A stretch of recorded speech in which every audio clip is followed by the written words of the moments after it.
नमस्कार दोस्तों, आप सभी का हमारे YouTube channel the study switch में बहुत बहुत स्वागत है। आज हम आपके बीच लाए हैं प्रश्नावली 4.2 क्लास 10 मैथ्स। और इससे पहले हमने प्रश्नावली 4.2 का क्वेश्चन नंबर पहले के सारे सवाल कर लिए थे। और क्वेश्चन नंबर दूसरा क्या कहता है कि उदाहरण नंबर 1 जो है, प्रश्नावली 4 में हमने उदाहरण नंबर 1 नहीं किया था, उसी में लिखा है कि उदाहरण नंबर 1 की समस्याओं को हल कीजिए।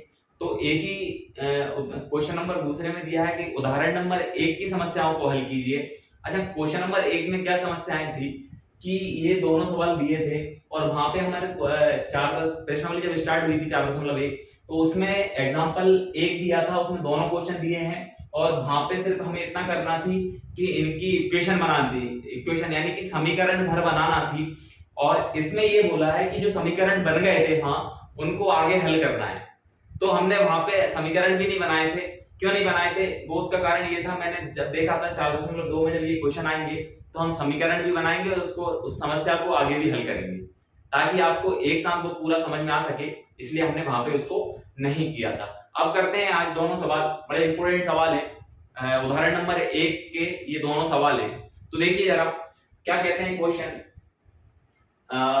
ये क्वेश्चन दूसरे का क्वेश्चन 1 है और ये दूसरा है। और वहां पे ये लिखा है कि आपका जो क्वेश्चन नंबर 4.2 का जो क्वेश्चन नंबर पहला है, दूसरा है, उसमें ये दिया है कि उदाहरण नंबर 1 की समस्याओं को हल कीजिए। वो ये दोनों ही समस्याएं हैं वो, ठीक है। देखिए, जॉन और जीवांती के दोनों के पास कुल मिलाकर 45 कंचे हैं। दोनों पांच पांच कंचे खो देते हैं और अब उनके पास कंचों की संख्या का गुणनफल 124 है। हम जानना चाहेंगे कि आरंभ में उनके पास कितने कंचे थे। तो सबसे पहले तो जो जानना चाहेंगे उसको ही हम x और y मान लें। तो स्टार्ट करते हैं हम बिना देर किए। हल लिख देता हूं मैं। हल माना आरंभ में जॉन के पास x कंचे थे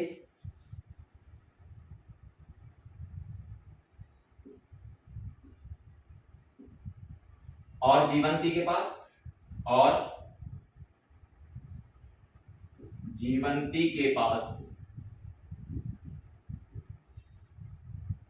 y कंचे थे, ठीक है। अब ये y कंचे थे, अब ये दिया है। अब दिया क्या है हमें? क्वेश्चन में दिया है, ये थोड़ी ज्यादा स्याही हो गई यार।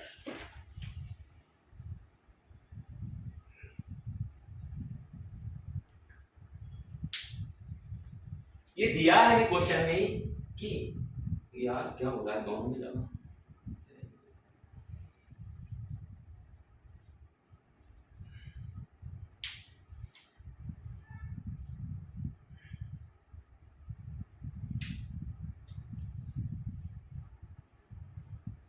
ठीक है, दिया है। देखिए, जॉन और जीवंती दोनों के पास कुल मिलाकर 45 कंचे हैं। कुल मिलाकर 45 मतलब x जॉन के पास है और y किसके पास है? जीवंती के पास है। दोनों को मिलाकर कितने हैं? तो यहां से क्या होगा, दिया है x प्लस y बराबर कितने? 45 दोनों को मिलाकर। अब यहां से चाहे तो हम x का मान निकाल सकते हैं, y का मान निकाल सकते हैं। y बराबर क्या हो जाएगा? 45 माइनस x। इसको चाहो तो आप समीकरण इक्वेशन 1 मान सकते हो, ठीक है। अब इसके बाद क्या कहता है, देखिए, दोनों 5-5 कंचे खो देते हैं, मतलब कि दोनों 5-5 कंचे जो हैं वो खो देते हैं। तो देखिए, दोनों 5-5 कंचे खो देने के बाद, अच्छा 5-5 कंचे खो दिए इनने। इसके पास जॉन के पास x थे, तो जॉन के पास कितने बचे? जॉन के पास कितने बचे? 5 खो दिए तो पहले x थे, 5 खो दिए तो कितने बचे? x minus 5। और जीवांती के पास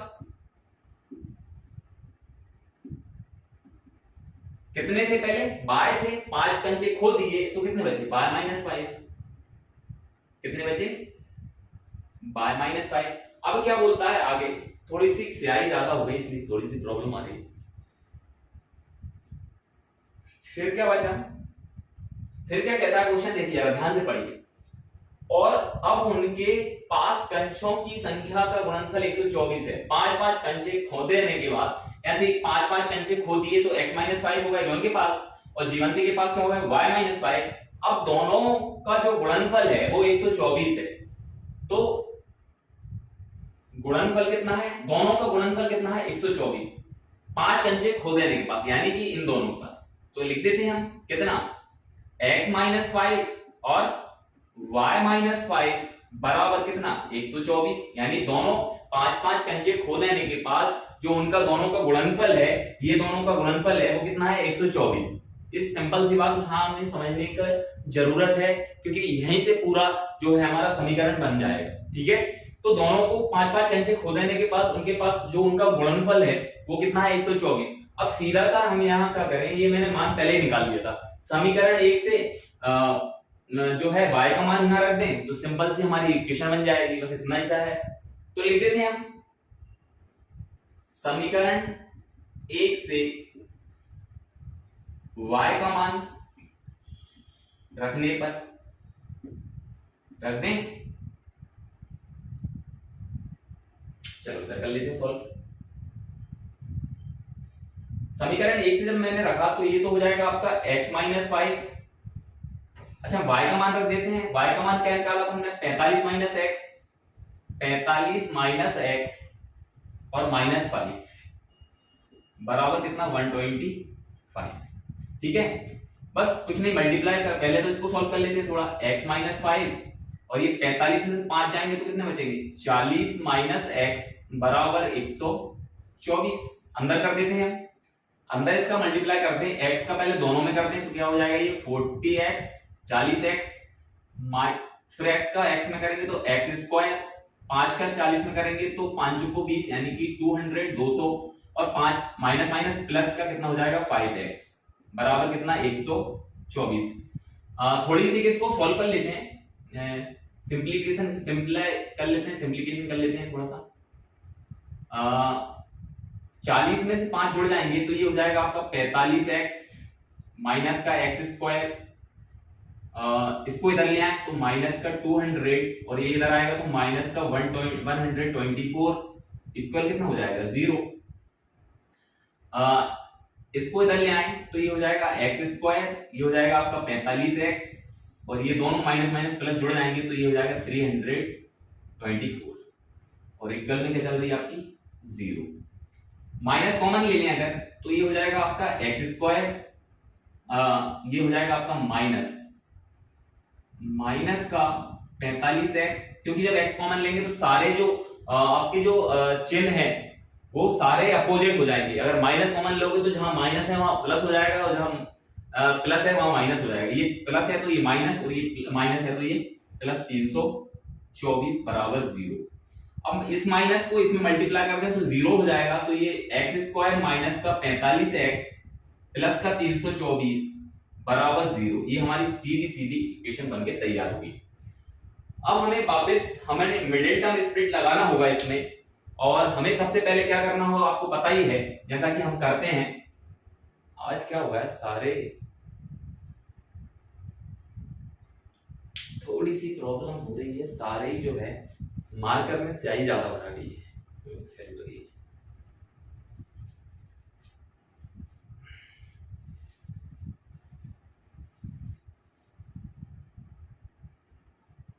तो देखिए, तो सबसे पहले तो हमें क्या करना है कि गुणा करने पर तो कितना आना चाहिए, 324, और जोड़ने और घटाने पर कितना आना चाहिए, माइनस का 45। अच्छा बड़ी संख्या है तो अब समझ में नहीं आ रहा कि कौन सी संख्या ले, इसलिए हम चाहें तो इसका गुणनखंड निकाल सकते हैं। देखिए जरा 324 की गुणनखंड कर लेते हैं हम इधर, 2 से कर दें, 2 एकम 2, 2 छिंग 12, 2 दूनी 4, फिर 2 से कर दें, 2 8 16, 2 एकम 2, फिर 3 से हो जाएगा, 3 दूनी 6, बचा 2, 3 7 21, फिर 3 से, 3 दाम 27, 3 एकम 3। तो ये हमारा पूरा कंप्लीट हो गया। अब देखें जरा इसके गुणनखंड देखते हैं कितने आए, 2 into 2 into 3 into 3 into 3 into 3, 1 2 3 4 5 2 2 4, ठीक है, 2 2 2 4, ठीक है। अब देखिए ना ऐसे पैर बनाए हम कि ये वाला है, क्योंकि हमें पता है कि हमने गुणनखंड जब इसके कर रहे हैं तो ये तो गुणा करने पर आएगा ही, है ना, इसके पैर बनाएंगे तो। लेकिन 45 हमें चाहिए, तो इसके लिए देखिए जरा पहले हम देखते हैं, 2 दूनी 4 और 4 दूनी 4 तिया 12, 12 3 3 का बना लेते हैं हम, 3 तिया 9 तिया 27, 27 और 12 कभी हमारे 45 नहीं हो सकते, इसलिए एक और बढ़ाते हैं हम, देखते हैं इसको करते हैं, 2 दूनी 4, 4 तिया 12, 12 तिया 36, तो ये हो गया, और 9 ये हो गया। अच्छा 36 और 9 45 जो कि मिल गया हमें। जब 45 मिला तो हमें पता है 45 हमें क्या चाहिए, माइनस का चाहिए, इसलिए दोनों क्या ले लें, माइनस का ले लें, सिंपल सी बात। अच्छा गुणनखंड तो 324 हो गई क्योंकि उसी के तो गुणनखंड निकाले, तो सिंपल हम ऐसे भी इसको निकाल सकते हैं। ये दोनों को माइनस इसको ले लें, माइनस इसको ले लें, तो ये कितना बन जाएगा, माइनस का 45 बन जाएगा, ठीक है। अब इसको इसके यहाँ पे मिडिल टर्म स्प्लिट लगा देते हैं यहाँ पे, तो क्या हो जाएगा, एक्स स्क्वायर और माइनस का 9x माइनस का 36x प्लस का 324 बराबर 0। यहां से x कॉमन ले लें अगर, तो x माइनस का 9 आ गया, यहां से माइनस 36 कॉमन ले लें, तो जो माइनस का 36 कॉमन लिया तो इधर भी क्या हो जाएगा माइनस, यानी कि x माइनस का 9 आ जाएगा बराबर क्या 0। तो एक बार x माइनस 36 बराबर 0 कर दें, एक बार तो ये ले लेंगे x माइनस 36 और एक बार ले लेंगे x माइनस 9 बराबर क्या होगा 0। तो एक बार आ जाएगा x बराबर 36 बराबर 0 कर दो, x माइनस 36 बराबर 0 और एक बार x माइनस 9 बराबर 0, तो ये जाएगा x बराबर 36 और x बराबर 9, ठीक है। तो ये हमारे आरंभ में कंचों की संख्या आ गई, दोनों के पास दोनों का योग 45 हो रहा है, ठीक है। तो ये बिल्कुल इस तरह से हमें पूरा सवाल करना है, इसको भी आप निकाल सकते हैं, ठीक है। तो ये पूरा सवाल हमने सॉल्व करा, ये यहां तक आपको पता होगा, ये यहां तक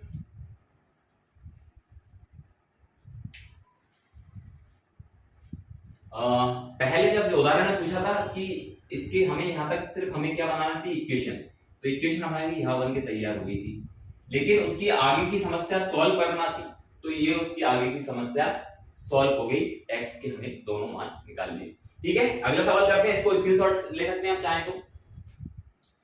चलिए देखिए ना, क्वेश्चन नंबर दूसरे का दूसरा, यानी कि बड़ा इंपोर्टेंट है। अब देखिए ना, उसी का दूसरा है ये। एक क्या कहता है क्वेश्चन, देखिए एक कुटीर उद्योग एक दिन के में कुछ खिलौने निर्मित करता है, प्रत्येक खिलौने का मूल्य रुपए में 55 में से एक दिन निर्माण किए गए खिलौने की संख्या घटाने से प्राप्त संख्या के बराबर है, ठीक है। किसी एक दिन कुल निर्माण लागत 750 थी, मतलब एक दिन की जो निर्माण लागत थी वो 750 रुपए थी। फिर क्या कहता है, हम उस दिन निर्माण किए गए खिलौने की संख्या ज्ञात करना चाहेंगे। तो जो निर्माण करना चाहेंगे, ज्ञात करना चाहेंगे, उसी को हम क्या मान लें, पहले तो x मान लें, इधर से करें चालू, ठीक है।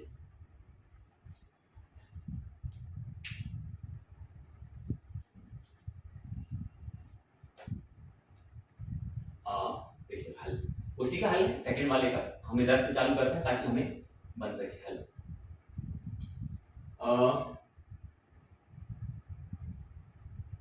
लिखते हैं, माना उस दिन निर्माण किए गए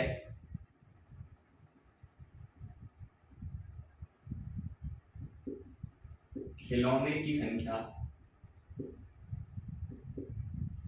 x है, सॉरी रुपए नहीं होगी, x है ना, खिलौने की संख्या है, क्या है x है, ठीक है। ये हुआ। अब दूसरी चीज समझने वाली चीज जो है, बड़ा दिमाग लगा के खोल के सुनना है इसको, क्या है देखिएगा, दूसरी चीज साफ साफ बोला है कि एक कुटीर उद्योग में एक दिन में कुल खिलौने निर्मित करता है। प्रत्येक खिलौने का मूल्य, अभी देखिए संख्या निकालिए, मूल्य क्या है उसका, एक खिलौने का मूल्य क्या है देखिए, मूल्य 55 रुपए में से एक दिन निर्माण किए गए खिलौनों की संख्या घटाने पर प्राप्त संख्या के बराबर है। बड़ा समझने वाली चीज है भैया ये वाली लाइन।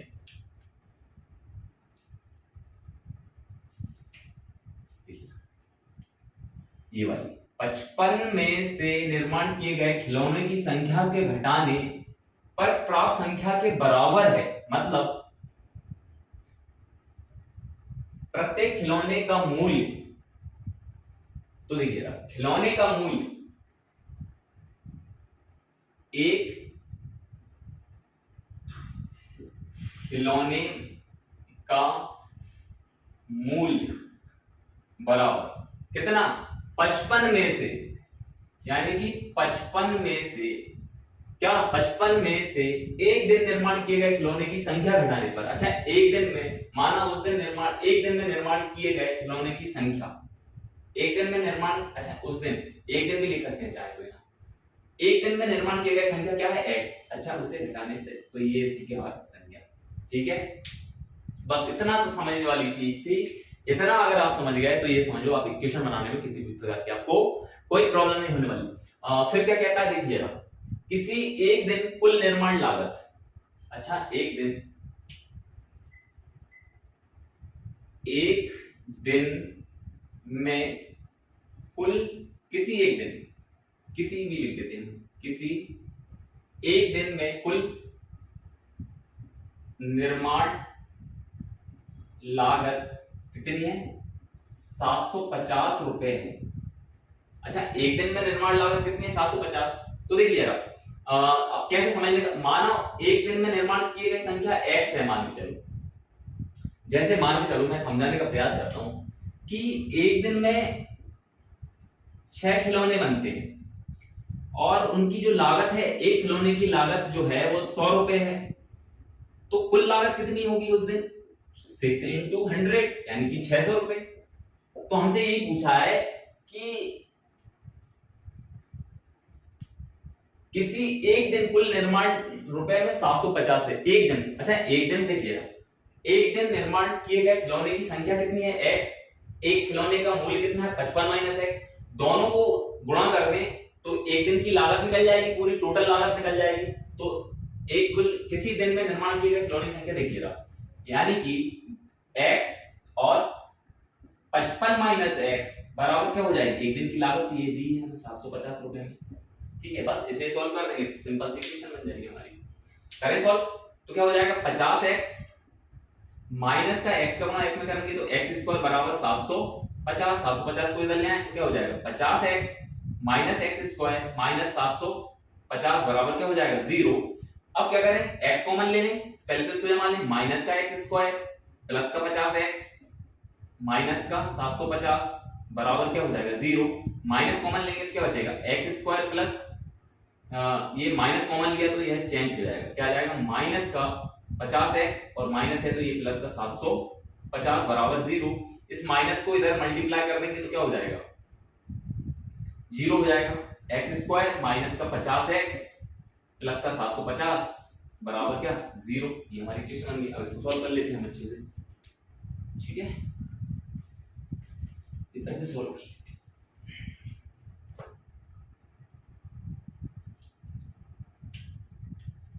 देखिए क्या बनी इक्वेशन हमारी, एक्स स्क्वायर माइनस का 50x प्लस का 750 बराबर, ये दूर हो गया क्या ज्यादा, एक्स स्क्वायर माइनस का 50x प्लस का 750 बराबर 0। अच्छा आप बोलिए, देखिएगा कहानी नहीं आ गई, क्या आ गई कि कहानी ये है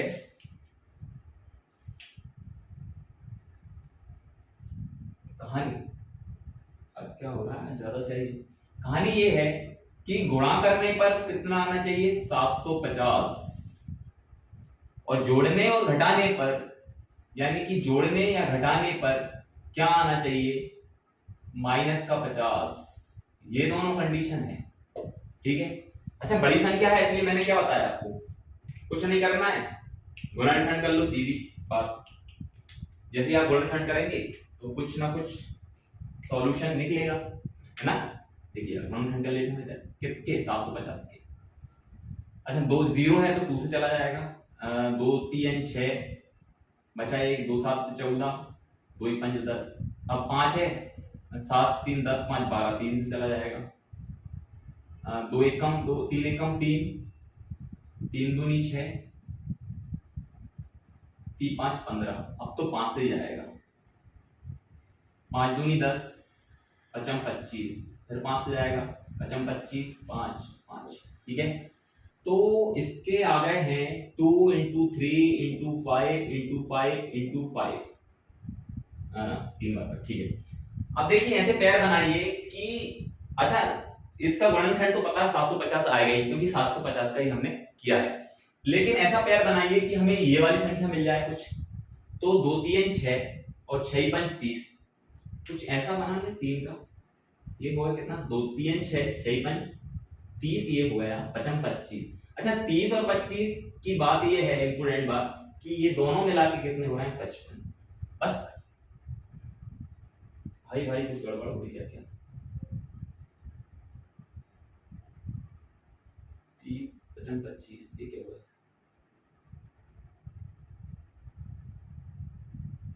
अच्छा यहाँ 5, ये तो दिक्कत हुई यार, 55 है यहाँ पे, हमने 50 कर दिया उसको, ये 55 है यहाँ पे, क्या है ये 55, यहाँ भी क्या हो जाएगा 55, कुछ नहीं, यहाँ 50 है वहाँ 55 हो गया बस, और कोई असर नहीं पड़ने वाला उससे, गलती से 50 लिखा गया था मुझसे, 55 वही मैं कह रहा हूँ, 55 55, यहाँ भी हमारा क्या हो जाएगा 55, हाँ। तो 30 और 25 हो गए 55, तो यानी कि हमें माइनस के चाहिए, तो दोनों संख्या हम क्या रख दें, माइनस की, तो क्या हो जाएगा x² माइनस का 25x माइनस का 30x प्लस का 750 बराबर क्या 0। यहाँ से x कॉमन लेंगे तो x माइनस का 25 माइनस 30 कॉमन लेंगे तो x माइनस का 25 बराबर क्या 0। एक बार हो जाएगा हमारा x माइनस 30 और इसको कॉमन ले लें तो x माइनस का 25 बराबर क्या 0। एक बार इसके बराबर 0 मान लें, x माइनस का 30 बराबर 0 और एक बार x माइनस 25 बराबर 0।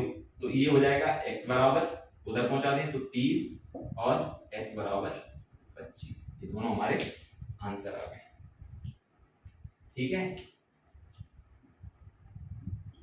अच्छा वहां सॉल्व करते आप तो सिर्फ इतना ही हमें यहाँ पे इक्वेशन बनाना थी और इसके बाद उसके समस्या का हल ये पूरा है, ठीक है। तो ये दोनों ही सवाल में हमने उदाहरण नंबर 1 के कंप्लीट कर लिए हैं और बड़ी आसान तरीके से आपको जब भी बड़ी संख्याएं आए तो इस प्रकार उसके गुणनखंड कीजिए और पेयर बनाइए, और ये बीच वाला मिडिल टर्म स्प्लिट में ये बीच वाला मिल जाए, क्योंकि गुणनखंड तो हम इसी का कर रहे हैं तो ये तो आएगा ही। अब 25 और 25 का गुणा करेंगे तो ये तो आएगा डेफिनेटली, क्योंकि उसी के तो क्या है गुणनखंड है, ठीक है। आगे भी सवाल करते हैं कुछ, आप स्क्रीनशॉट ले सकते हैं। तो देखिए क्वेश्चन नंबर तीसरा क्या कहता है कि ऐसी दो संख्याएं ज्ञात कीजिए जिनका योग तो 27 हो और गुणनफल 182 हो। ऐसे हमें दो संख्याएं ज्ञात करना है, देखिए जरा हल करते हैं। सिंपल है, बड़ा इजी सवाल है, इस प्रकार के सवाल कई आते हैं, हमने पहले भी कर चुके हैं। तो पहले तो जो ज्ञात करना है उसी को x और y मान ले, दो संख्याएं माना वह दो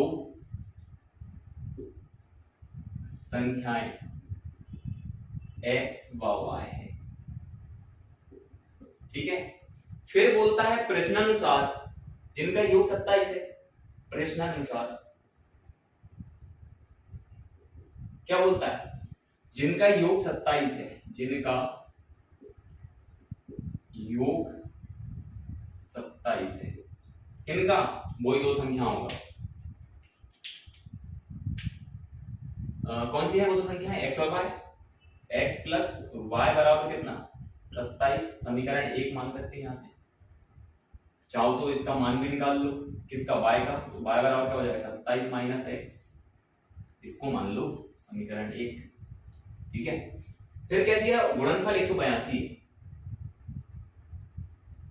गुणनफल 182 है किसका, वही दो संख्याओं का, x इंटू वाई बराबर कितना 182।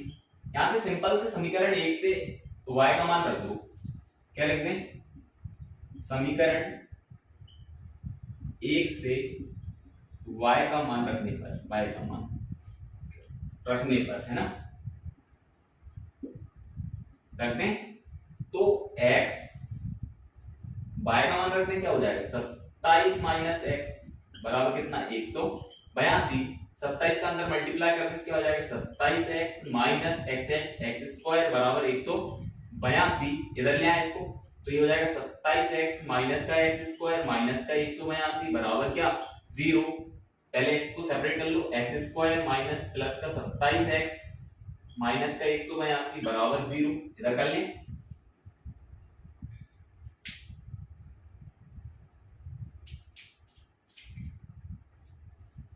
क्या हुआ, ये माइनस कॉमन ले लें यहां से तो क्या हो जाएगा एक्स स्क्वायर, ये पहले लिख लेते हैं एक बार, प्लस का 27x माइनस का 182 बराबर 0। माइनस कॉमन लिया तो ये सारे चेंज जो है वो अपोजिट हो जाएंगे, चेंज हो जाएंगे। एक्स स्क्वायर ये प्लस का हो जाएगा, ये माइनस का हो जाएगा 27x, ये प्लस का हो जाएगा 182 बराबर 0। वही अब जो हमारा समीकरण क्या बन गया, एक्स स्क्वायर माइनस का 27x प्लस का 182 बराबर 0। वही मिडिल टर्म स्प्लिट, यानी कि ये आपका काम है, आपका एक फेयर में नहीं करना, सिर्फ समझाने के लिए बता रहा हूं आपको। मैंने एग्जाम में नहीं करना, ना ही वो इसे एग्जाम में करना, इसको रफ से करके और आप ये निकाल लेना। ठीक है, तो इसका गुणा इसमें करेंगे तो कितना हो जाएगा 182 इंटू 1 सॉरी 182 इंटू 1 कितना हो जाएगा 182, यानी कि गुणा करने पर कितना आना चाहिए 182 और जोड़ने और घटाने पर कितना आना चाहिए आपका माइनस का 27। ठीक है, वही पिछली प्रक्रिया, क्या करें गुणनखंड निकाल लें, आसान हो जाएगा उससे। 182 की गुणनखंड कर देते हैं, 182 2 से कर दें, 2 नाम 18, 2 एकम 2, 7 से 7 एकम 7 बचे 2, 7 दिया 21, 13 से तो 2 इंटू 7 इंटू 13 पेयर बना, 7 दूनी 14 और 13। कमाल की बात यह है 14 और 13 27 होते हैं और 13 14 का गुणा करेंगे तो 182 जाएंगे, रखते हैं। अच्छा माइनस का चाहिए इसलिए क्या करें, दोनों को माइनस का ले लें तो ये हो जाएगा आपका एक्स स्क्वायर माइनस का 13x माइनस का 14x प्लस का 182 बराबर 0। यहां से x कॉमन लेंगे तो x माइनस का 13 माइनस 14 कॉमन लेंगे तो x माइनस का 13 बराबर 0। ये हो जाएगा x माइनस का 14 बराबर 1 हो जाएगा ये, और 1 हो जाएगा x माइनस 13 बराबर 0। x माइनस 14 बराबर 0 कर लेंगे एक बार, और एक बार क्या कर लेंगे x माइनस 13 बराबर 0। तो ये हो जाएगा x बराबर 14 और ये हो जाएगा x बराबर 13। ये कहा था दो संख्याएं जिनका योग क्या है, दो संख्याएं जिनका योग 27 है, 14 और 13 27, और जिनका गुणनफल करोगे तो 182। यह दो संख्याएं 14 और 13। कोई दिक्कत, आसान सवाल था, सिर्फ हमें समझना है, बाकी इक्वेशन बन जाए तो उसको हल करने के बाद हम ये सारी चीजें उसको गुणनखंड से तोड़ सकते हैं। अगर कोई बड़ी संख्या है ऐसी जो समझ में नहीं आ रही, हमारे कंफ्यूज कर रही है, तो यहाँ पे उसके पैर बना के देख लो, 2 और 7 लिए 14 13 हमने लिए। कोई ज्यादा संख्या हो तो 3 का बना के देख लो। तो ये सारी चीजें जब आप करेंगे, बार बार प्रैक्टिस करेंगे, तो ये सारी चीजें आपको इजीली आने लगेगी। ठीक है, देखते हैं नेक्स्ट सवाल।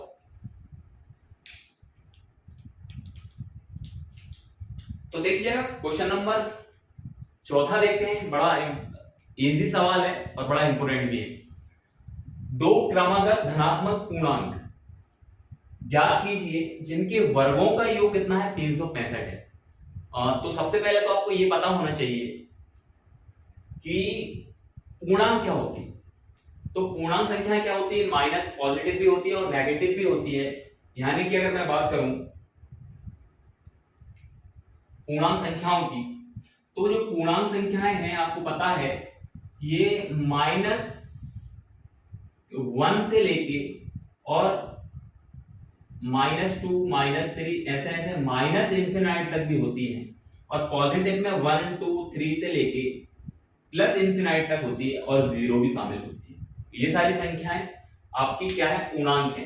लेकिन चूंकि यहां बात क्या कर रहे हैं, क्रमगत यानी लगातार, क्रमगत क्रम से, जैसे 2 है तो अगली 3 होगी, 3 है तो अगली 4 होगी, 4 है तो अगली 5 होगी, ऐसी क्रमगत दो संख्याएं, ठीक है, वो तो ठीक है। लेकिन धनात्मक की बात हो रही है, इसलिए हम धनात्मक की बात करेंगे। सिर्फ कोई भी दो संख्याएं ले लें, पता नहीं हमें, इसलिए अगर कोई भी दो संख्याओं की बात हो रही है लेकिन हमें पता नहीं वो दो संख्या कौन सी है जिनके वर्गों का योग 365 है। अगर मैंने एक संख्या माना x है तो अगली क्रमगत क्या होगी, इसमें एक और जोड़ दो यानी कि x+1। अगर मैंने एक x+1 मानी तो अगली क्या हो जाएगी, x+2 हो जाएगी। अगर मैंने एक x+5 मानी तो अगली क्या हो जाएगी, x+6 हो जाएगी। यानी कि दो लगातार क्रमगत संख्या की हो रही, लगातार की बात हो रही। अगर एक संख्या अगर 900 है तो दूसरी संख्या 901 होगी, डेफिनेटली बात है, क्योंकि क्रमगत की बात हो रही है। ठीक है, बस इतनी सी बात है, यही समझने वाली चीज है, बाकी तो सवाल में कोई दम नहीं है। ठीक है, देखिए करते हैं शुरुआत।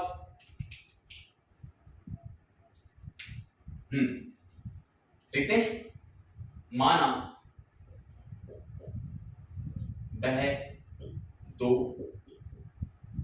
क्रमगत संख्याएं x और x+1 है। अब हम प्रश्नानुसार क्या कहते हैं, प्रश्नानुसार जिनके वर्गों का योग कितना है 365, जिनके वर्गों का योग 365 है। कौन सी, वही दो संख्याएं, क्या, x का वर्ग प्लस x+1 का वर्गों का योग जो है वो कितना है 365। इसको हम a+b का होल स्क्वायर फॉर्मूले से खोल दे, क्या होता है, लिख देता हूं, x+y का स्क्वायर क्या होता है, x² + y² + 2xy।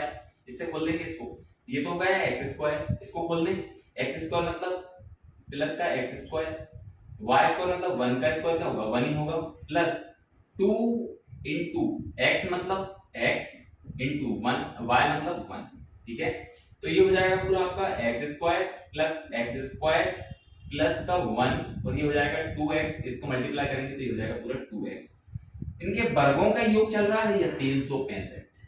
ठीक है, इसको नहीं भूलना है, 365। अब क्या करें, ये जुड़ गए दोनों, x² क्या हो गया 2x², ये हो गया आपका प्लस का 2x, ये 1 को उधर पहुंचा दें, चाहे इसको इधर ले आओ, प्लस का 1 और माइनस का 365 इधर आ गया, बराबर क्या 0। तो ये हो जाएगा आपका 2x² प्लस का 2x प्लस माइनस माइनस यानी कि माइनस का 1 गया तो 364 बराबर 0।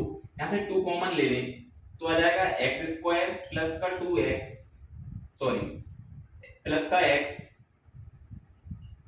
और माइनस का इसमें से 18 36 2, ये जाएगा 182, 2 कॉमन ले लिया तो 182। ठीक है, बस 2 को इधर कर दो तो 0 से मल्टीप्लाई होगा तो क्या हो जाएगा 0 हो जाएगा। तो क्या आ जाएगा हमारा जो इक्वेशन बनी x² प्लस का x माइनस का 182 बराबर 0। बस वही middle term split. Middle term split क्या कहती है कि इसका मल्टीप्लाई 1 में करो, यहाँ एक x² है, इसका क्या है कोएफिशिएंट क्या है यानी कि गुणनखंड क्या है, सॉरी इसका गुणांक क्या है 1 है, तो यानी कि 182 इंटू 1 क्या हो जाएगा 182, यानी कि गुणा करने पर सीधा सीधा, बहुत ज्यादा सही कर दिया मैंने तो सर,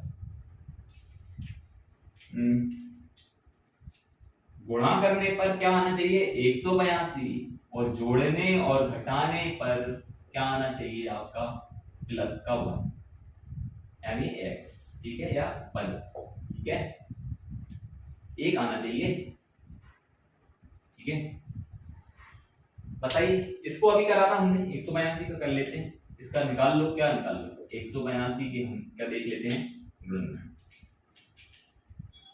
2 से करते हैं, 2 नाम 18, 2 एकम 2, ठीक है। फिर 7 से करा था हमने, कितना आएगा 13, 13 से कर दो, ये गुणनखंड बने 2 × 7 × अभी करा था हमने ये 14 और ये 13। कमाल की बात ये है कि 14 में से 13 जाएंगे तो कितना बचेगा 1। लेकिन इसको सेट कैसे करना वो देखिए, मिडिल टर्म स्पीड लगाते हैं, x स्क्वायर ये हो जाएगा आपका 13x और ये हो जाएगा 14x माइनस का 182 बराबर 0। अच्छा, मैंने क्यों नहीं लगाया निशान, क्योंकि प्लस का चाहिए क्या, x 1 चाहिए, तो माइनस प्लस माइनस होगा, लेकिन बड़ी संख्या हमें किसकी लेना पड़ेगी, प्लस की, तो ये हो जाएगा माइनस और ये हो जाएगा प्लस, ठीक है। और ये आसान तरीके से देखिएगा, कॉमन ले लें, इन दोनों में से कॉमन ले लें और इन दोनों में से कॉमन ले लें कॉमन, x कॉमन आ जाएगा दोनों में से, x कॉमन आया तो x माइनस का 13 बचा यहाँ से, और प्लस का जब आप 14 कॉमन लेंगे यहाँ से, तो यहाँ से भी क्या बचा x माइनस का 13 बराबर क्या 0, तो ये हो जाएगा आपका x plus 14, x plus 14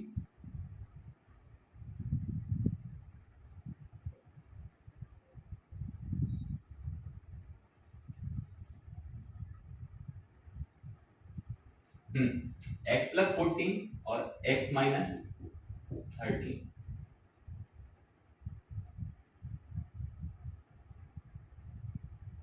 x minus 13,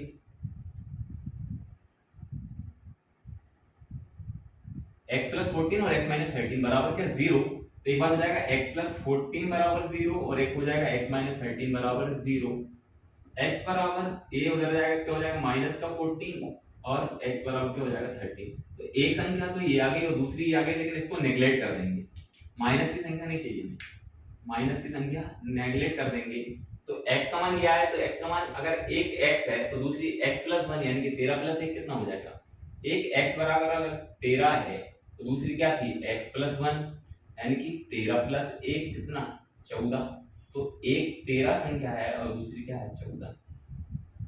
कोई दिक्कत है क्या, आराम से समझने का प्रयास करें, कोई दिक्कत नहीं है, पूरा सवाल आपका इसी प्रकार आपको एग्जाम में करना, एक भी नंबर कोई भी आपका नहीं काट सकता, ठीक है। नेक्स्ट सवाल देखते हैं, देखिए क्वेश्चन नंबर 5वां बड़ा इंपोर्टेंट सवाल है, इस प्रकार का सवाल पहली बार आ रहा है अभी तक, समकोण त्रिभुज से रिलेटेड बड़ा इंपोर्टेंट सवाल है। देखिए क्या कहता है, एक समकोण त्रिभुज की ऊंचाई इसके आधार से 7 सेंटीमीटर कम है, यदि कर्ण 13 सेंटीमीटर है तो दो अन्य भुजाएं ज्ञात कीजिए। सबसे पहले इसमें काम की बात यह है कि हम डायग्राम बना देते हैं, समकोण त्रिभुज बना देते हैं पहले,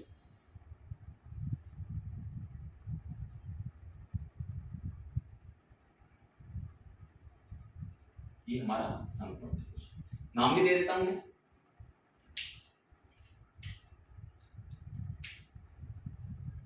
ए बी और सी। ये भुजा आपको पता है, जब समकोण त्रिभुज में 90 एंगल बनता है, इसके सामने की जो भुजा होती है वो कर्ण, ये आपका आधार होता है और ये आपका लंब कह लो या ऊंचाई कह लो, ऊंचाई भी कह सकते हैं और लंब भी कह सकते हैं, ठीक है। अब दिया है वो लिख देते हैं हम, एक समकोण त्रिभुज की ऊंचाई इसके आधार से 7 सेंटीमीटर कम है यदि कर्ण 13 सेंटीमीटर, कर्ण दिया है हमें साफ साफ, कर्ण जो है वो 13 सेंटीमीटर है। हाँ, दूसरी क्या बोल रहा है, एक समकोण त्रिभुज की ऊंचाई इसके आधार से 7 सेंटीमीटर कम है, ऊंचाई की बात हो रही है, ये वाली जो आधार है इससे 7 सेंटीमीटर ये कम है, यानी कि अगर सीधा सीधा आप समझने का प्रयास करें तो आधार पर डिपेंड है ऊंचाई, यानी कि समकोण त्रिभुज में जो आधार होगा उससे 7 सेंटीमीटर कम है जो उसकी ऊंचाई होगी, तो क्या करें भैया, मान ले, माना माना समकोण त्रिभुज में आधार की लंबाई x सेंटीमीटर है। अच्छा, जब इसको हमने x माना, ये क्या होगी आपकी x, जब ये x हो गई तो क्वेश्चन प्रश्न अनुसार ये कह रहा है तब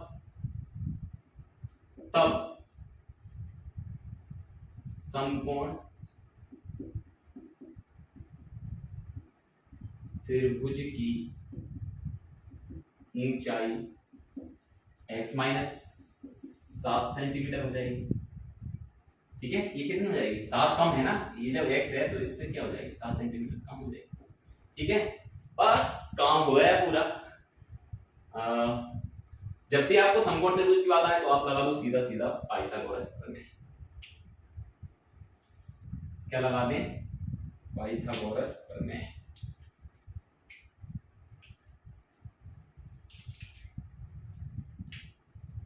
त्रिभुज ABC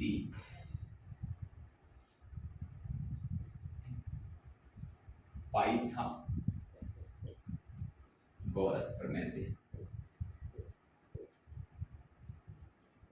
पाइथागोरस प्रमेय क्या होती है,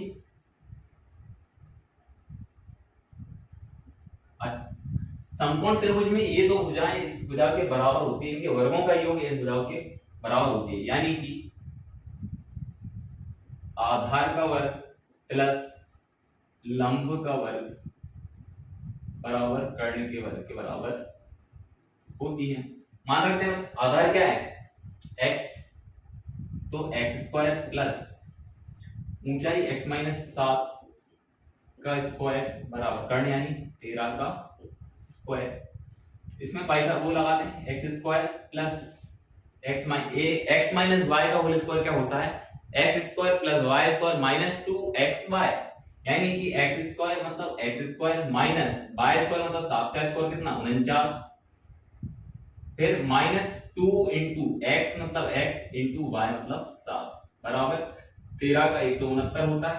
पर ये हो जाएगा आपका, जुड़ जाएंगे दोनों तो 2x स्क्वायर हो जाएगा, ये हो जाएगा आपका प्लस का 49, ये हो जाएगा माइनस का 7 दूनी 14x, और इसको भी इधर ले आए तो 169, ये प्लस का इधर आके माइनस के बराबर 0, तो ये हो जाएगा आपका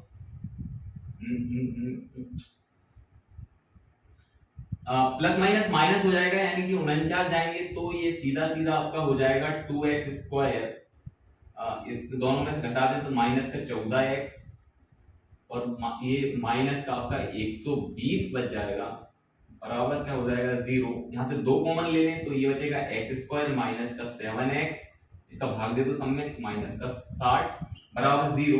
2 को उधर 0 कर दें तो ये हो गया x स्क्वायर माइनस का 7x माइनस का 60 बराबर 0। वही पुरानी कहानी हमारी, क्या गुणनखंड कर लें 60 के, ऐसी संख्या सोचिए जो गुणा करने पर आपका 7 आ जाए, कोई निकाल लो आप तो। यहां से मैं कर देता हूं कि इसका मल्टीप्लाई यानी कि गुणा करने पर तो क्या आना चाहिए 60, जोड़ने और घटाने पर क्या आना चाहिए माइनस का 7।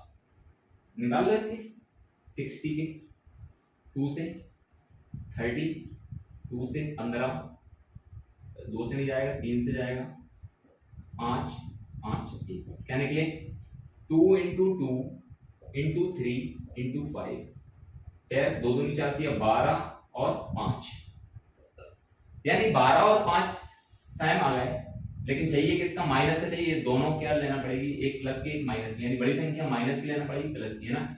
तो x स्क्वायर 5x और 12x माइनस का 60 बराबर 0।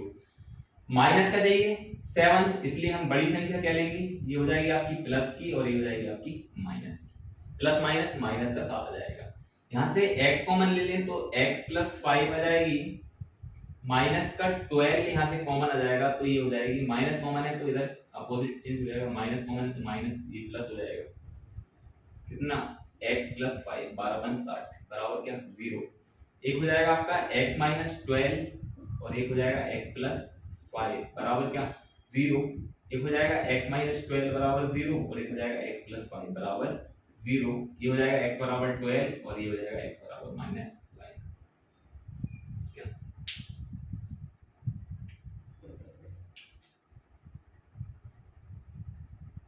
तो माइनस तो लेते नहीं हम, ये माइनस का नेगलेक्ट कर देंगे, मैंने आपको बताया था नेगलेक्ट कर देंगे, ये 12 आ गई हमारी। तो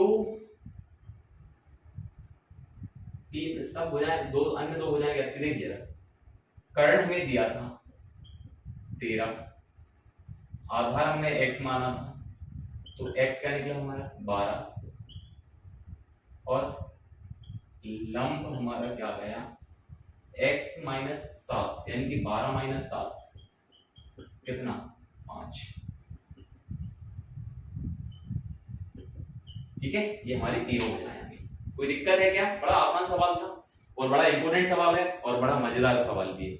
एक सवाल और बचा है, वो और कर लेते हैं फिर हम लेक्चर खत्म करेंगे।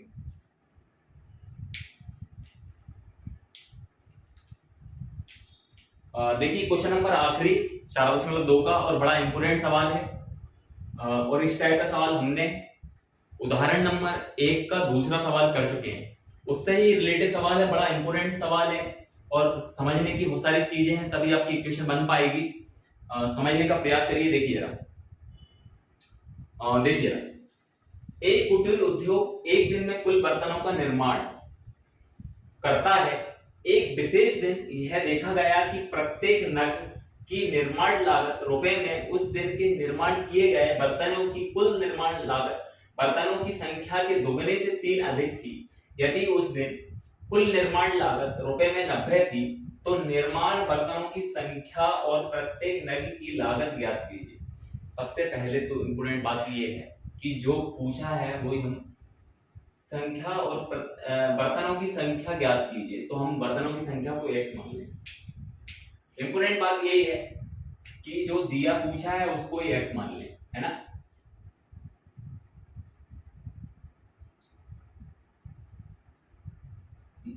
हल निर्मित माना निर्मित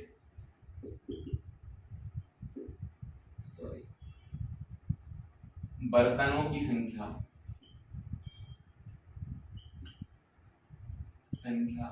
x है। ठीक है, अब क्या कहता है क्वेश्चन देखिए। एक विशेष दिन यह देखा गया कि प्रत्येक नग के निर्माण लागत रुपए में उस दिन के निर्माण किए गए बर्तनों की संख्या के दुगने से 3 अधिक थी। बस मिल गया हुआ काम। बर्तनों की संख्या x मानी तो निर्माण लागत प्रत्येक नग की, देखिएगा प्रत्येक नग की निर्माण लागत क्या उस दिन निर्माण किए गए बर्तनों की संख्या के दुगने, यानी उस दिन बर्तनों की संख्या कितनी थी x, उसका दुगना कितना 2x के दुगने से 3 अधिक, किससे 3 अधिक।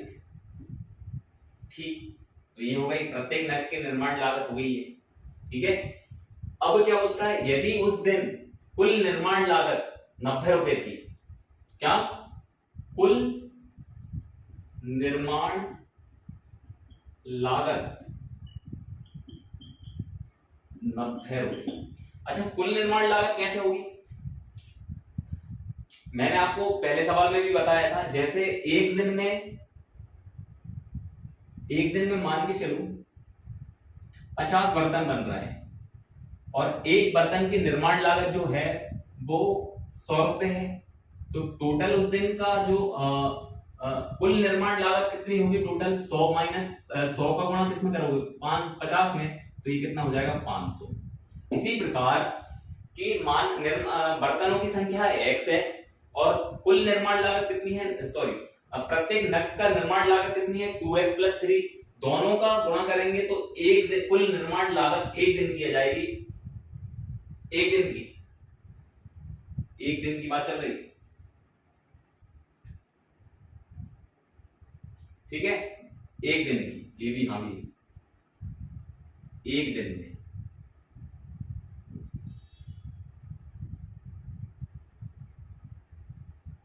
उस दिन की बात हो रही है, मतलब एक दिन की, ठीक है। तो दोनों का इसी प्रकार हम दोनों को बर्तनों की संख्या और प्रत्येक नग, वही बर्तनों का नग है ना, उसका निर्माण लागत कितनी है 2x + 3 है, दोनों का अगर मैं मल्टीप्लाई करता हूं तो एक दिन की 90 ये दी है हमें, क्या हो जाएगा x 2x + 3 बराबर कितनी लागत है टोटल 90, दो का अंदर कर दें 2x² + 3x बराबर 90, इसको इधर ले आए तो 2x² प्लस का 3x इधर ले आए माइनस का 90 बराबर क्या 0, बस ये इक्वेशन बन गई। इसको हम सॉल्व कर लेते हैं अच्छे से, कोई दिक्कत नहीं।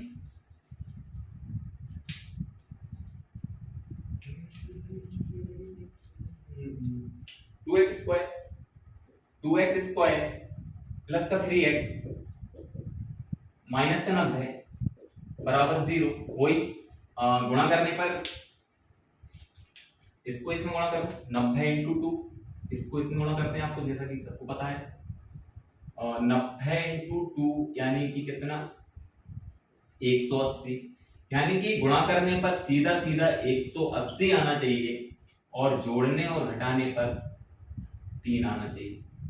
कौन सी संख्या है, ऐसा तो नहीं पता चलेगी, आप क्या कर लो सीधा सीधा गुणनखंड निकाल लो इसके 180 के, तभी हमारी समस्या का हल होगा। 2 से कितना 90, फिर 2 से कितना 45, 3 से कर दो 15, फिर 3 से कर दो 5, 5 1 बना लो 2 × 2 × 3 × 3 × 5, कितना लाना है 3 लाना है, 4 2 दूनी 4 3 12 और 3 5 15, अच्छा 12 और 3 में दोनों में डिफरेंस कितने का नजर आ रहा है 3 का, बन गया। बस क्या करना है यहाँ रख देते हैं 2x²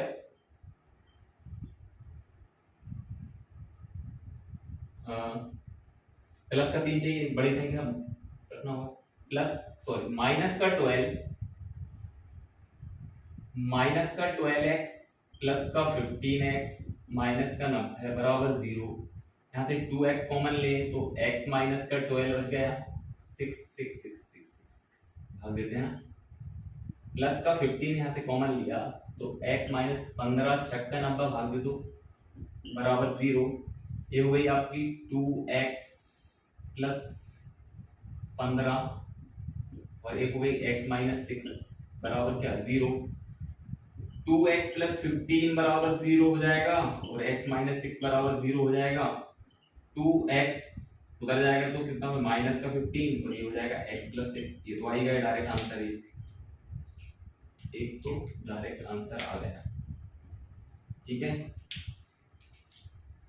डायरेक्ट आंसर आ गया, और ये हो जाएगा आपका x बराबर माइनस का 15/2, ठीक है, माइनस में तो निगलेक्ट हो जाएगा, प्लस का आंसर आ जाएगा।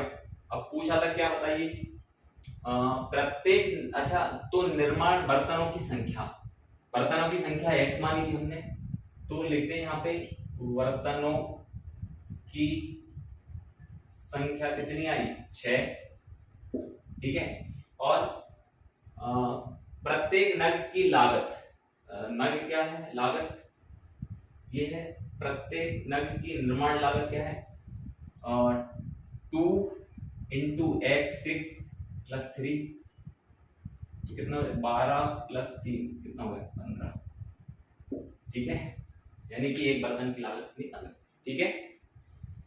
तो ठीक है, हमने 4.2 को आज कंप्लीट कर लिया है, यानी कि उसके 6 सवाल देख लिए अच्छे से। एक बार आप घर पे रिवाइज करेंगे तो आसानी से आपको सारे सवाल आ जाएंगे, बड़े इंपोर्टेंट सवाल हैं एग्जाम के पॉइंट ऑफ व्यू से। मिलते हैं 4.3 करते हैं अगले लेक्चर में, तब तक के लिए जय हिंद जय भारत, नमस्कार दोस्तों, बहुत बहुत धन्यवाद।